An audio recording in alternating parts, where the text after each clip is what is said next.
ભાગને, પ્રેરિતોનું કૃત્ય તેનો 16મો અધ્યાય અને તેનું 9મું વચન ઝડપથી આપણે એ જોવાના છે. પ્રેરિતોનું કૃત્ય તેનો 16મો અધ્યાય અને 9મું વચન અને વાંચીએ એના પહેલા જોરદાર તાળીઓ આપીએ અને દેવને મહિમા આપીએ. શું તમે સમજી રહ્યા છો? રાત્રે પાઉલને એવું દર્શન થયું કે પાઉલ જે મંડળીઓના વિશ્વાસીઓનું નિકંદન કાઢી નાખનાર એવો સાઉલ પાઉલ બને છે. ઈસવીસન 33 ની સાલમાં એનું બદલાણ થયું અને ત્યાર પછી અચાનક એના જીવનમાં પ્રભુ ઈસુએ એટલો બધો પ્રભાવ નાખ્યો, યુ ટર્ન થયું. એના પરિણામે ઈસુ ખ્રિસ્તનો પ્રખર શિષ્ય પાઉલ રાજાઓના જ માટે નહીં, વિદેશીઓના માટે જ નહીં, ઇઝરાયલ પુત્રની સામે સુવાર્તા લઈ જનારો મોટો પ્રભુનો શિષ્ય બની ગયો. Hallelujah, hallelujah, hallelujah. અને જેના પરિણામ રૂપે ઈસવીસન 49 થી લઈને તો ઈસવીસન 61 સુધીની આ મુસાફરીની અંદર પાઉલે શું અનુભવ્યું, કેવા દર્શનોને જોયા, એ વાતને આપણે વાંચી રહ્યા છે. અને શું લખે છે? મકોદનિયાના એક માણસે ઊભા રહીને તેને વિનવીને કહ્યું કે હવે પાઉલ ઊંઘમાં હતો. શું હતો? એની ઊંઘની અંદર અચાનક ખલેલ પહોંચે છે અને એક માણસ તેને વિનંતી કરીને કહે છે કે મકોદનિયા આવીને અમને સહાય કર, મકોદનિયા આવીને અમને સહાય કર. હાલેલુયા. હવે પાઉલ તો એશિયા માઇનોરની અંદર સેવાઓ કરી રહ્યો હતો. ક્યાં? એશિયા માઇનોરની અંદર. આખા વિશ્વની અંદર 7 ખંડો છે. કેટલા ખંડો? 7 ખંડો છે. તેમાં પાઉલ એશિયા ખંડની અંદર અત્યાર સુધી સેવા કરી રહ્યો હતો. પણ આ મકોદનિયા શહેર તો યુરોપ ખંડની અંદર આવેલું છે. ક્યાં? એટલે એશિયા ખંડની બહાર ના દેશમાંથી એક માણસે રાત્રે વિનંતી કરીને દર્શનમાં પાઉલ જોઈ રહ્યો છે કે અમને આવીને મદદ કર. પાઉલ શું કરે છે કે મને ટ્રેનની ટિકિટ અથવા પ્લેનની ટિકિટ આપીશ પછી જઈશું એવું વિચારે છે? ચલો થોડુંક સુટકેસ તૈયાર કરી લઈએ અને પછી નીકળીએ એવી બધી તજવીજ કરે છે? વાંચો 10મી કલમને શું કહે છે. તેને દર્શન થયા પછી હા, તેઓને સુવાર્તા પ્રગટ કરવા સારું દેવે અમને બોલાવ્યા છે. ઓ આ વાત પછી વાંચો. ત્યાં લખવામાં નથી આવ્યું 9મી કલમમાં, ફક્ત એમ કહ્યું કે એક વ્યક્તિ દેખાયો ને એને કહ્યું કે અમને આવીને સહાય, અમને આવીને મદદ. અને પાઉલ એમ વિચારે છે અનુમાન કરીને કે દેવે અમારા માટે ત્યાં સુવાર્તાના દરવાજા ખુલ્લા કર્યા છે. એમ કરીને એવું અનુમાન કરીને અમે ધારી લઈને અમે તરત મકોદનિયા જવાની તજવીજ કરી. અમે લેટ નથી થયા, તરત. Hallelujah, hallelujah.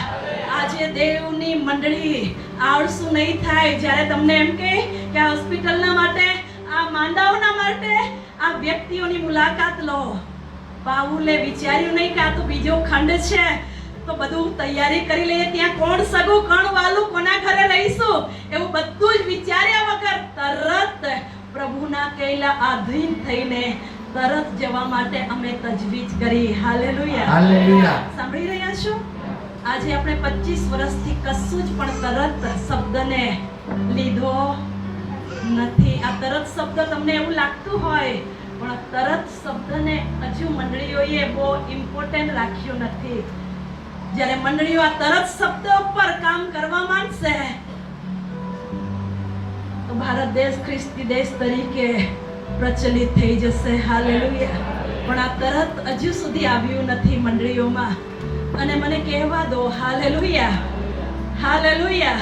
16મા અધ્યાય પહેલા આપણે 15મો અધ્યાય ને 36મી કલમને વાંચીએ. કેટલાય દિવસ પછી પાઉલે બારનાબાસને કહ્યું કે ચાલો, ચાલો હવે આપણે પાછા ફરીએ અને જે શહેરોમાં આપણે પ્રભુની વાત પ્રગટ કરી હતી તેમાંના આપણા ભાઈઓની મુલાકાત લઈને જોઈએ કે તેઓ કેમ છે. પાઉલ સાહેબની આ સેવાઓ હતી કે જે મંડળીઓમાં પહેલા એ ફર્યા હતા ત્યાં જવા માટે શું કહે છે બારનાબાસને, ચાલો આપણે જઈએ તો ખરા. જે મંડળીઓમાં આપણે પહેલા વચન સંભળાવી આવ્યા હતા એ બધા કેવા છે, વૃદ્ધિ પામી રહ્યા છે કે નહીં? કે આળસુ થઈ ગયો છે? પ્રાર્થનાઓ કરી રહ્યા છે કે કેમ? ચાલો આપણે જોઈએ તો ખરા એવો કેમ છે. Hallelujah, hallelujah. અને એવું દ્રઢ અને મજબૂત કરતા પાઉલ, તિમોથી, શિલાસ અને એવો ફરી રહ્યા હતા. અને 16મા અધ્યાયની 5મા વચનને આપણે વાંચીએ. હા, એ રીતે મંડળીઓનો વિશ્વાસ દ્રઢ થતો ગયો. અને પાઉલ અને તિમોથી અને સિલાસ આ રીતે જ્યારે મંડળીઓની મુલાકાત લેતા ત્યારે મંડળીઓ શું થતી ગઈ? વિશ્વાસમાં દ્રઢ થતી ગઈ. એટલા માટે આજે હું ફરી એક વખત તમારી વચમાં છું. Hallelujah, hallelujah, hallelujah, hallelujah, hallelujah. આટલી મોટી મિનિસ્ટ્રી છે પણ હજુ ઘણા લોકોને અમને આવીને સુવાર્તા પ્રચાર કરો, અમને આવીને મદદ કરો એવું કહેવા માટે હજુ બાળકો ફોન નથી ઉપાડતા. પણ રોહિતભાઈનો આભાર માનીએ કે તેઓએ સામે ચાલીને મને કહ્યું કે રીટાબેન 25 તારીખ ખાલી હોય તો અમારે ત્યાં આવીને પ્રચાર કરવા આવો. Hallelujah, hallelujah. શા માટે? અમારી વાત નહીં થયેલી હતી પણ આ વચન જ્યારે મેં તૈયાર કર્યું ત્યારે મારી પણ ઈચ્છા હતી કે નાની ચેરના લોકો સાથે આ વચનને હું શેર કરું. Hallelujah, hallelujah. અહીં સમય પર હું તમારી વચમાં છું. યસ. હું એમને એમ આવી નથી. જેમ પાઉલ કહેતો હતો, ચાલો આપણે ફરી એક વખતે જ્યાં પહેલા ગયા હતા ત્યાં પાછા જઈએ અને જોઈએ તો ખરા એવો કઈ સ્થિતિમાં છે. તેમ કરીને અમે પણ તમારી મુલાકાતો લઈએ છીએ જોઈ મિનિસ્ટ્રીની ચર્ચોમાં. પણ ઘણા બધા ચર્ચોના સેવકોને પડી જ નથી ફોન કરીને. આ તો મકોદનિયાના માણસને પડી હતી, બીજા ખંડના માણસને, કે અમને આવીને, અત્યારે તો મોબાઈલ છે. હાલેલુયા. પણ તે સમયની અંદર કોઈ લેટર પણ નહીં, પણ પ્રભુએ દર્શન દ્વારા એવી વ્યક્તિને ઊભો કરે છે. સાંભળી રહ્યા છો? પણ મને અફસોસની સાથે આજે મંડળીઓની હાલાતો વિશે કહેવા દો કે वो આવીને કહેતા નથી, ફોન કરીને કહેતા નથી કે અમારે ત્યાં એવી પરિસ્થિતિ છે. હાલેલુયા. એક અઠવાડિયાથી અમારે ત્યાં એક કુટુંબ છે, વિધવા બેન છે, એમના બંને દીકરાઓ, કારણ કે એન્જિનિયરના એ બાળકો છે પણ શેતાને એઓને પકડ્યા છે. અને બાઈ એક દિવસે હું બાઇબલ સ્ટડી કરી રહી હતી ને રડતા એમ કહ્યું, તમે આવી જાઓ ને તો શેતાન લ્યુસિફર મારા દીકરાને મારી નાખશે. મેં કહ્યું ચિંતા કરશો નહીં, ઈશ્વરના હાથમાંથી કોઈ શેતાન તમને તમારા બાળકોને છીનવી શકશે નહીં. હાલેલુયા. એક સવારે વહેલી સવારે 4 વાગે મને ફોન આવ્યો કે મારા પતિના માટે ફોન કરો, એ બેભાન થઈ ગયા છે. હાલેલુયા. પરમ દિવસે હું સાંજે બેઠી હતી ને અચાનક આમલી બેડીમાંથી બાળકનો ફોન આવ્યો અને કહ્યું કે અમારી મંડળીના એક ભાઈને કેન્સર થયું છે અને 3-4 દિવસથી જમવાનું મૂકી દીધું છે. શું તમે પ્રાર્થના કરશો? મારી પત્નીએ એમ કહેલું હતું, બાળક કહી રહ્યા હતા, મારી પત્નીએ એમ કહ્યું કે મેં કાળાવિયારામાં રીટાબેનની મીટિંગ લીધેલી, એમના પપ્પા દ્વારા પ્રભુએ કેન્સર વાળાને સાજાપણું આપ્યું છે, તો એમની દીકરી પાસે પણ એ અભિષેક હશે, એમને ફોન કરવો એવું કહ્યું. Hallelujah, hallelujah. અને બાળકે માણસ પાસે રહીને પ્રાર્થના કરાવી અને પરમ દિવસે શુક્રવારે એમના માટે પ્રાર્થનાઓ કરી. અને ગઈકાલે બપોરે માણસ ફોન કરાવતો હશે, જયરામભાઈ, પણ એના દીકરાએ કહ્યું કે અત્યારે રીકા સિસ્ટર કદાચ કોઈ કામમાં હોય તો આપણે સાંજે કરીશું. અને જ્યારે સાંજે મેં ફોન ઉપાડ્યો ત્યારે એના દીકરો જે નર્સિંગ કરેલો છે, દીકરાએ કહ્યું કે 4 દિવસથી મારા પપ્પાએ કશું જ નહીં ખાધેલું, આજે 2 વાડકીઓ ભડકી પીધું છે અને 1 નારિયેળ પાણી પી ગયા છે અને એવો બેસી શકતા નહીં હતા. આજે બાળક આવ્યા તો 1 કલાકથી બેઠા છે. સાંભળી રહ્યા છો? આવા લોકો આજે પણ જીવવાના માટે ફોન કરી રહ્યા છે. પણ આપણે તો બચી ગયા છે પણ નથી બચ્યા એવા લોકોના અવાજોને શું આપણે સાંભળી રહ્યા છે? Hallelujah, hallelujah. પણ જ્યારે પાઉલ આ રીતે મંડળીઓમાં જતો હતો ત્યારે શું બન્યું, શું પરિણામ આવ્યું? ત્યાં લખેલું છે 5મી કલમમાં કે મંડળીઓનો વિશ્વાસ દ્રઢ થતો ગયો. આજે મંડળીઓનો વિશ્વાસ કદાચ ઢલું બજું થાય તો પ્રભુ તેના સેવકોને ફરીથી મોકલે છે કે જેથી મંડળીઓ દ્રઢ થાય. Hallelujah, hallelujah. અને પછી શું પરિણામ આવ્યું વાંચીએ. અને તેઓની સંખ્યા રોજ રોજ વધતી ગઈ. ઓહ, હાલેલુયા. રવિવારે જ બધી? કેટલા લોકો એવું ચાહે છે કે નાની ચેરમાં પણ રોજ રોજ Yes. વધે? એટલા માટે હું અહીંયા છું કે પ્રભુએ પાઉલ દ્વારા એવું કર્યું, તે સમયમાં એવું કર્યું, તો શું પ્રભુ આજે બદલાઈ ગયેલું છે? નહીં. નહીં, પ્રભુ એકનો એક છે. Hallelujah, hallelujah. હાલેલુયા. હું એટલા માટે તમને કહું છું, ઋતુઓ બદલાઈ જાય, માણસો બદલાઈ જાય, વર્ષો બદલાઈ જાય, સમયો બદલાઈ જાય, પણ દેવ કદી બદલાતા નથી. હાલેલુયા. એ એક ને એક જેવો છે, એના ફરવા દ્વારા પણ પડછાયો પડતો.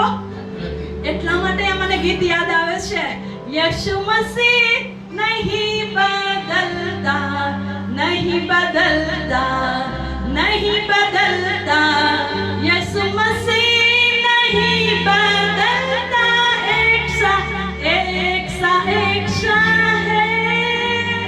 એવા ઈશ્વરને જોરદાર તાળીઓ આપો.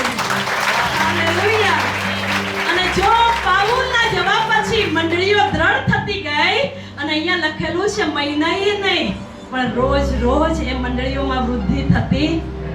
પ્રભુ આ દિવસોમાં કરશે કે નહીં કરશે? કરશે. કરશે. હાલેલુયા. તમારા હાથ ઉઠાવીને કહો, હે પ્રભુ, હે પ્રભુ, નર્ક તરફ જઈ રહેલા લોકોને નર્ક તરફ જઈ રહેલા લોકોને બચાવવાના માટે અમારો ઉપયોગ કર. અમારો ઉપયોગ કર. અમે એવા અવાજોને સાંભળીને બેસી જનારા નહીં, અમે એવા અવાજોને સાંભળીને બેસી જનારા નહીં, એવા લોકોને બચાવના માટે એવા લોકોને બચાવવાની માટે પ્રયત્ન કરીએ. કરીએ. હાલેલુયા. હાલેલુયા. પણ અચાનક શું ટર્નિંગ પોઈન્ટ આવે છે? વાંચો 6ઠી અને 7મી કલમ. પવિત્ર આત્માએ તેઓને આસિયામાં સુવાર્તાનો બોધ કરવાની મના કરી હતી. ઓ, પાઉલ અને સિલાસે તો બધે જ જવાની જરૂર હતી. આજે પ્રભુની ઈચ્છા પણ છે કે દરેક જગ્યાએ સુવાર્તા ફેલાય. પણ અહીંયા અચાનક એક મોડ આવે છે, અને એ મોડ એ આવ્યું છે કે પવિત્ર આત્માએ તેઓને ક્યાં જવાની? આસિયામાં સુવાર્તાનો બોધ કરવાની મના કરી દીધી. જો આજે પવિત્ર આત્મા એમ કહી દે કે આ મંડળીમાં તમારે જવું નહીં, તો એ મંડળીની હાલત શું થાય? અહીંયા પવિત્ર આત્મા વિશે લખ્યું છે. પવિત્ર આત્માની તો ઈચ્છા છે કે આપણે પૃથ્વીના છેડા સુધી જઈએ. પણ તમે આ બાઇબલના વચનને જુઓ કે તેઓને આસિયામાં જવાની, કારણ કે આસિયાની મંડળીમાં પ્રિસ્કિલા અને અકુલાસ પણ હતા, તો પણ પવિત્ર આત્માએ મના કરી દીધેલી. કંઈક વિચારી શકીએ આપણે? આજે જો સેવકોને એમ કહી દે કે ફલાણી ચર્ચમાં તમારે નહીં જવું, તો એવું તો પ્રભુ નહીં કરે. પણ અહીંયા છે લખેલું. પછી 7મી કલમ શું કરે છે? કહે છે તેઓએ મુસિયાની સરહદ સુધી આવીને બિથુનિયા જવાનો પ્રયત્ન કર્યો. ફરીથી તેઓએ પ્રયત્ન કર્યો બિથુનિયાની. પણ યેશુના આત્માએ તેઓને જવા દીધા નહીં. ઈસુના આત્માએ તેઓને જવા દીધા. શું મારા પ્રયત્નથી હું આવી જાઉં? ઘણી વખત આપણી પસંદગીની જગ્યાએ આપણને જવાનું ગમે, પણ પ્રભુને કહીએ, પ્રભુ તમારી દોરવણીમાં અમને લઈને ચાલો. હાલેલુયા. હાલેલુયા. હાલેલુયા. આપણે કેટલો બધો આભાર માનવો જોઈએ પવિત્ર આત્માનો કે તે આપણને જ્યાં જવું જોઈએ ત્યાં આપણને લઈ જાય છે. હાલેલુયા. પાઉલ અને સિલાસ અને તિમોથીને પ્રભુએ બિથુનિયા અને આસિયામાં મના કરી, પણ પ્રભુએ તેઓના માટે બીજી દિશા ખુલ્લી કરી હતી. હાલેલુયા. હાલેલુયા. કેટલીક વખતે ફરજ પાડીને પ્રભુ આપણને જવા કહે છે, અને કેટલીક વખતે દરવાજા બંધ કરીને પણ પ્રભુ આપણને દોરવણી આપે છે. હાલેલુયા. હાલેલુયા.